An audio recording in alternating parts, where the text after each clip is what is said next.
What's up guys, Rogue9 here, and today I want to show you some of the upcoming changes for Rainbow Six Siege that are currently on the test server compared to what we have in the live build. If you're looking for any particular topic, you will find a pinned comment down below with the relevant timestamps. And now, let's get right to it. Glaz was nerfed at the beginning of Operation Phantom Sight, and boy what a nerf it was. His performance and pick rates plummeted through the floor, making him pretty much one of the worst, if not the worst, performing operator in the game. So the nerf is being walked back a little with the upcoming patch. In the current live build, Glaz's banana vision decays once he starts moving in any way, and within 2.5 seconds he will have lost all capability of seeing through smoke. This time is being upped to a far more generous 6 seconds, which will allow more flexibility when providing cover through smoke, but will still make it very hard for him to push as aggressively as he used to. In addition to this, in the live build, he is only able to look from side to side over a total angle of 90 degrees before his vision starts to decay. After the patch, this angle is being increased to 120 degrees, so you will actually be able to look around and scan for targets while providing cover through smoke. Being able to move around and look around a bit more will make Glaz much more comfortable to play, and hopefully these changes will help bring him back to a state where he can actually provide some support for his team. At the very least, I think it's a good step in the right direction. This video is sponsored by Drop, the company formerly known as Massdrop, and their product, the Sennheiser PC37X. I've owned this headset now for quite a while, several months in fact, and I'm still more than happy to recommend it. Sennheiser is of course known as a company that makes great quality speakers, and great quality speakers translate into great quality audio. Very light and comfortable to wear even over longer time, I think this headset is a great solution for anyone looking for a headphone and mic combo, but don't just take my word for it. The item currently has 821 reviews on the Drop website with a great customer rating of over 4.5 out of 5 stars. So if you're in the market for a new headset, I can definitely recommend the PC37X, and if you use the link in the description below, you will get a $20 discount automatically applied to your purchase on checkout. Many thanks to Drop for supporting the channel. Over to Jackal. He is an operator that has consistently been underperforming in Rainbow Six Siege over the last year and a half, but with a little buff to his Inox gadget during Operation Parabellum, he has gradually grown into a significant annoyance for most players. His pick rate has been steadily increasing from season to season over the last year, and as of the last 3 months, his pick rate is the highest he's ever seen, and once you add his ban rate on top of that, it becomes clear that he is currently seen as relatively powerful and also a bit of a nuisance by the community. He is still underperforming in terms of his win rate, with a win delta of around -0.5%, but the significant ban rate speaks volumes about how the community feels about being tracked, and for that reason, Jackal is getting a minor nerf. The number of times that a defender is pinged when getting Jackal tracked is being reduced from 5 to 4 in the coming update, so this means 20 seconds of frustration and anxiety instead of the 25 seconds we have to deal with right now.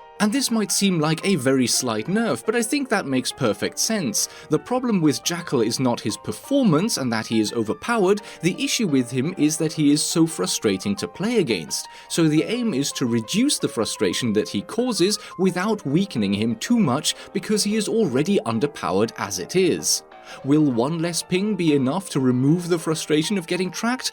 Well, it's definitely an improvement, but 20 seconds of being forced to constantly move around to avoid getting pinched or wallbanged is still quite a lot.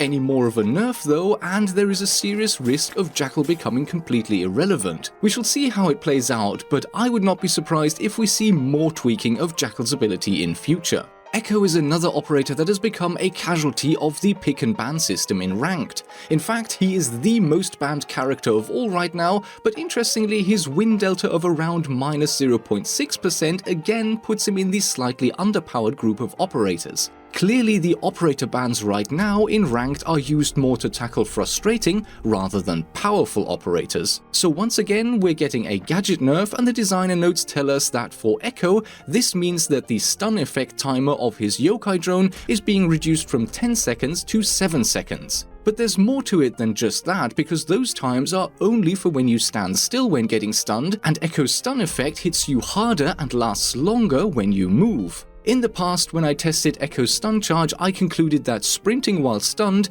makes the visual star speckling effect worse. It gives you tunnel vision that significantly obscures the outer 2/3 of your screen, and it doubles the effect timer to 20 seconds. But when testing the effect again for this comparison, I noticed that there are even more factors to take into account. The speed at which you move is important, so if you're jogging or just walking, you will be better off than if you're sprinting. And rather confusingly, if you're already sprinting when you get hit by Echo and then continue sprinting, the visual effect will only last the usual 10 seconds instead of being doubled to 20 seconds in the live build. To me this seems really odd, and I wonder if it's a bug rather than an intended feature, and this probable bug is also present on the test server. Anyway, what that means for the new patch is that if you're already sprinting when you get echoed, the visual effects will last for 7 seconds, although the sway does go on for a little bit longer. But if you start sprinting just after getting stunned, then we would have expected the effect to last for 14 seconds, i.e. double, but instead it only lasts for around 11 seconds. Long story short, Echo's stun effect is getting nerfed by 30% when the target remains stationary, and by around 45% when sprinting. Maybe. Unless that is also unintended and it's really supposed to be double, in which case the timer might be increased to 14 seconds before the release of the patch.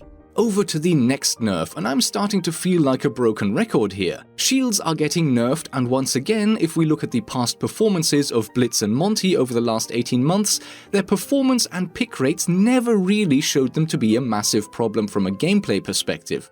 Blitz's win delta reached its peak in Year 3 Season 2 at around 1.7% positive, but ever since Year 3 Season 3 he's always been negative, with his current win delta at minus 1.1%. Monty used to underperform Blitz, with his best performance coming in Year 3 Season 4 at plus 0.55%, but to be fair to him, the last 3 months have seen him climb all the way up to around plus 0.75%. This indicates a potential slight overperformance, but less than a single percentage point in the positive is still nothing to write home about. Nevertheless, Montagne is the most banned attacking operator in Siege right now due to the frustration of playing against him, and therefore we are seeing two types of nerfs applied to all shields. Their melee will only set their opponent to down but not out rather than killing them, and their hipfire is being increased significantly, although there is some rebalancing going on here as well because different shield ops are getting different levels of nerfs. I tested and analysed the hipfire nerf for Fuze, Blitz and Monty,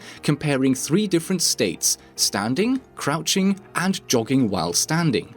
Fuze is relatively straightforward. When holding the shield, his hipfire is being increased by around 71 to 73% across all 3 test scenarios, and the hipfire cones with his shield on his back remain exactly the same. This gives him pretty appalling hipfire, although he's still a good chunk better than Monty. Speaking of which, Monty is also pretty consistent, with his hipfire cones being 43% larger after the update while carrying his shield, but interestingly his cones are also growing by a couple of pixels with his shield on his back. At the moment, so before the patch, Monty has the worst hipfire spread of all 3 of these characters, and despite the relatively modest increase, his hipfire spreads remain the worst and will literally be gigantic after the patch, over 1000 pixels at a resolution of 1440p when moving.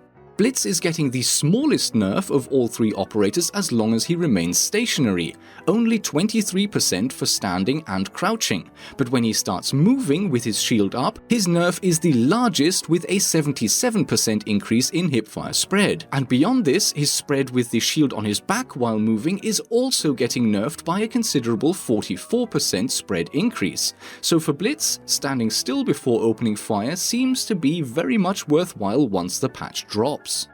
Maverick is at long last being nerfed with a new blowtorch sound. Let's have a listen and compare.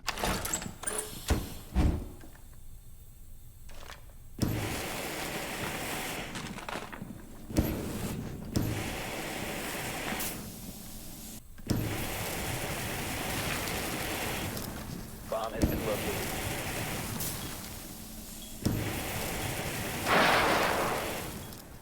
Okay, so from the first-person perspective, it might not seem all that different, but the audio meter in my editing software assures me that the new sound is a couple of decibels louder. But in all fairness, the first-person perspective is really not important, so let's compare the sound from the view of a defender.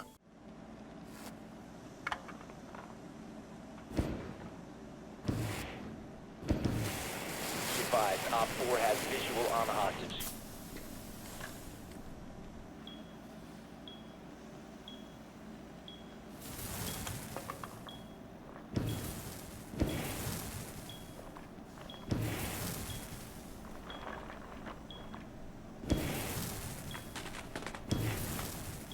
Now from this angle, the difference is much more noticeable, and it's down to Rainbow Six's sound propagation system.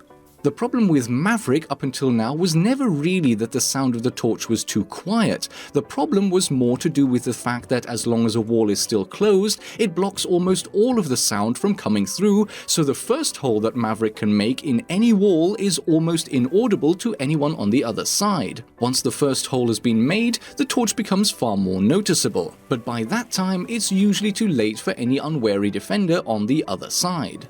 The biggest improvement with the new sound is that while a closed wall still blocks the sound of the torch itself, they have added a crackling effect to the wall that can still be heard by anyone on the other side, and that should finally put an end to anchoring defenders dying to holes that were opened up right beside them. And finally, last and maybe also least, Nokk's performance so far has been underwhelming to say the least. She is currently the second worst attacker in terms of her win delta, only beaten by the appallingly ineffective post-nerf Glaz, and so to try to elevate her value to the attacking team a little, the timer on her cloaking ability is increased by 20% from 10 seconds to 12 seconds. I doubt that this will have a huge impact on her effectiveness in the hands of most players, but there may be situations now and then where the extra 2 seconds of cloaking could make all the difference. It's always good to stay on the cautious side when buffing a new operator, especially when that op hasn't been used in Pro League yet, so I understand the reserved approach to this buff, and I guess there's always room for more improvements in the future if required.